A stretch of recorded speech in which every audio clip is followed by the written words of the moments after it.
We're with Bob Ryan, and he's the owner of Chartley's Country Store. So tell us the history of the store first. Chartley's been in business for about 50 years.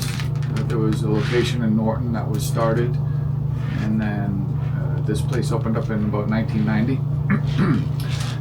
Guy was a butcher through and through his whole entire life. He retired, and my family was looking to get out of the corporate world. We decided enough was enough with traveling and trains, planes, and automobiles like you guys know. And it was time to find a business, so we found a business during COVID. The deal fell through because it was a dry cleaning business with 5 locations. Luckily fell through before.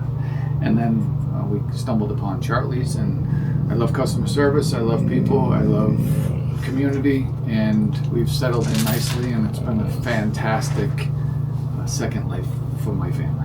And we bought a house around the corner, so we're really involved in the community to the extreme. Nice. So what year was that? 2021. It's been almost 6 years, so 2020, maybe the end of 2020.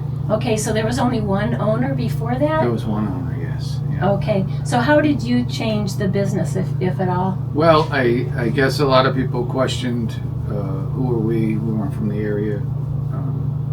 I never cut meat in my entire life. I didn't even know about it, but one thing I did know that customer service is my life. I was in the electrical business before, selling supplies, and everything is about the customer. There's nothing else that you can do besides provide a great customer experience and treat people right. I figure I can learn anything. I've been through a lot in my life, and me and my wife grew up very, very, very poor. We were in the housing projects in Boston, and we figured out how to live and how to take care of our 4 kids and how to bring them up and how to do the right thing. And then we decided that buying a meat store is no big deal. We can figure this out, and we will, and we certainly did. Wow. So meat and butchering is still the focus? Butchering is 100% the focus. That's 80% of our business.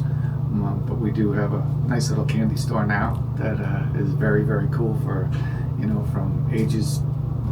I tell you, there's more 60-year-old people that walk over to our candy section than 10-year-olds. It's so awesome because you go over there and you can do nothing but smile. So I thought, give my daughter a section of the store, and it's Kelly's Candy Store, and it's going really, really good, and it makes people happy, and that's what my family likes to do. We like to help people, make people happy, and do the right thing. Excellent. So you have butchers that do everything from, what do they, like, do you get in big sides of meat, or isn't it not that? It's not the old days anymore. We don't have the cow coming in and you're taking it apart.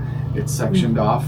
So yes, we do get the primals that are this big, and you are cutting it, and you have to know what you're doing and figure it out and whatever, but it certainly has come a long way.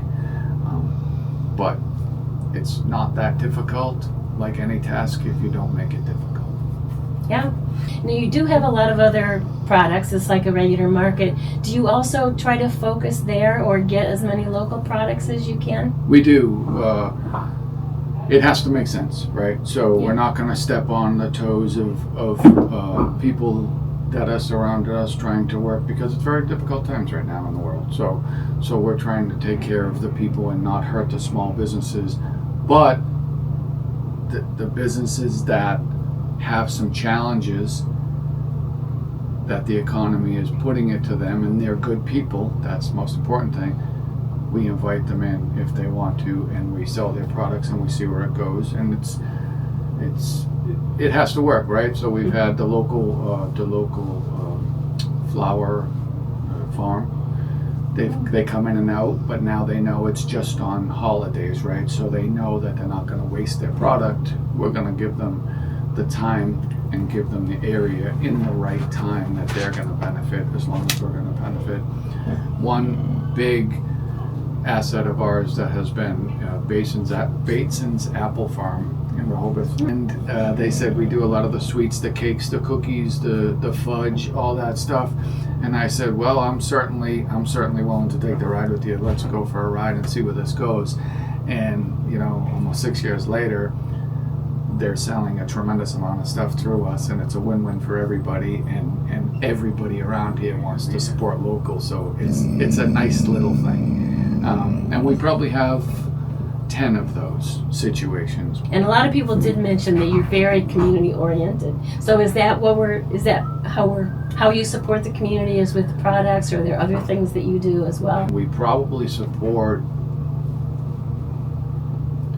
25 or 30 organizations a week in different ways, whether it's a $20 gift card to support their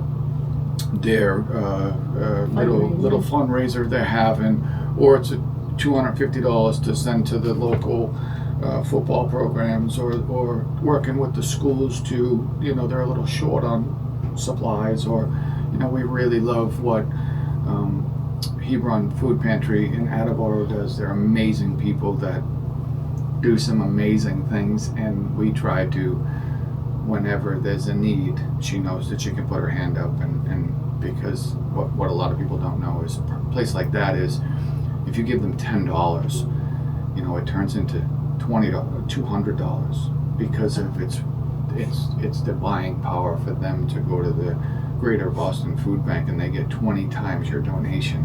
So it's nice and easy to throw them a couple $100 that turns into a few grand. What is the biggest challenge of running the store? Employees. We started, and clearly I didn't have the experience that the pros that work for us did, and there's a certain amount of respect that goes along with that, and I try to respect everyone, but I didn't deserve any, because I bought a business out of nowhere and didn't know what I was doing, and my family didn't know what I was doing, but I do respect people. So we've transitioned through some challenges of employees and COVID with the challenges and everything else. But I can tell you right now that we have the best employees that we've ever had. Nobody leaves us. Everybody stays with us. We support each other. And a lot of people are struggling with help these days, and we really don't struggle with help because we treat each other right, and in all ways. And what do you like most about it? The people, the customers and the team. You'll come in here on a Saturday, there'll be 50 people waiting at the counter. It will be pandemonium, where in a lot of businesses, people would be walking out the door. We're laughing, joking, talking to the customers, calling them by name. It's everything to me, because that's how it should be in life. You're coming in spending money to feed your family. Why can't we say hi? Why can't we say, hey, how's the kids? Why can't we, throw some candy at you and say, don't forget to tell the kids we said hi, right? It's the personal piece. I don't need to be in business. I love business. I love everything about successful business and doing the right thing, and that's the most gratifying part, is taking care of people and them taking care of my family too. Excellent. Any plans in the future for any kind of expansion or any changes? I told my family that we're going to do everything right. We're going to build this business. We're going to earn the customer's business. We are not going to grow. We don't need to grow. We want to be who we are. I want to be attached to the customers and the employees, and I want to be part of it. I've already done that for 30 years. It's just not something I'm interested in anymore. Interesting. And it's not about the money. A lot of people say it's not about the money. It's not about the money. It's about the people. Okay. Excellent. Your hours are? We're closed on Tuesdays. Monday through Friday, 9 to 7, 9 to 5 on Sundays because it's cleaning night, and 9 to 6 on Saturdays. And we pulled it back a little bit on Saturdays so my employees could have a little bit of a life on Saturday nights. So we're open every day except for Tuesdays. Okay, excellent. One of my favorite things happened, and it happens consistently now. Lady sent me a message on Facebook about 3 weeks ago, and she said, I know you look out for people. I'm in a jam. I need a loaf of bread. So, of course, you look at the message and go, of course, come in. The people who do know us realize that they can walk right up to the counter to me and say, hey, I'm in a jam. I need some help. They're going to leave with a meal for their kids for the night or 2 nights or 3 nights, whatever it is. So she came in, took her bread, and went home. $3, $5, who cares? Whatever. Like, take it. But she came back a week later, and she came to the register and she told the register person, I know Bob keeps an envelope. I know we've heard the stories of how customers operate in our business. And she handed our cashier a $20 bill and says, you took care of me, I want to take care of the next person. You're making me cry. That's what we do. And quite frankly, that's probably the 300th time it's happened. Oh, really? It happens every day. If I do the cash box in the morning, almost every day, there'll be a note in the cash drawer saying, customer donated their change, customer donated $50, customer donated, $100, whatever it is. And all it is people knowing who we are and what we do, and they want to be part of it. It's amazing. Wow. We give away meals for Christmas, for Easter, for whatever, 25, 50 meals, whatever it is. You take care of us, you support us, you're in a little bit of trouble, I don't care what it is, we're going to help you out. But then you get customers who come in and say, here's 5 more meals, here's 10 more meals, and they're bringing it in, or they're giving me cash so we can keep going. It's beautiful. Well, thank you so much, and I think we're going to check out your store. Sure, absolutely. Thank you.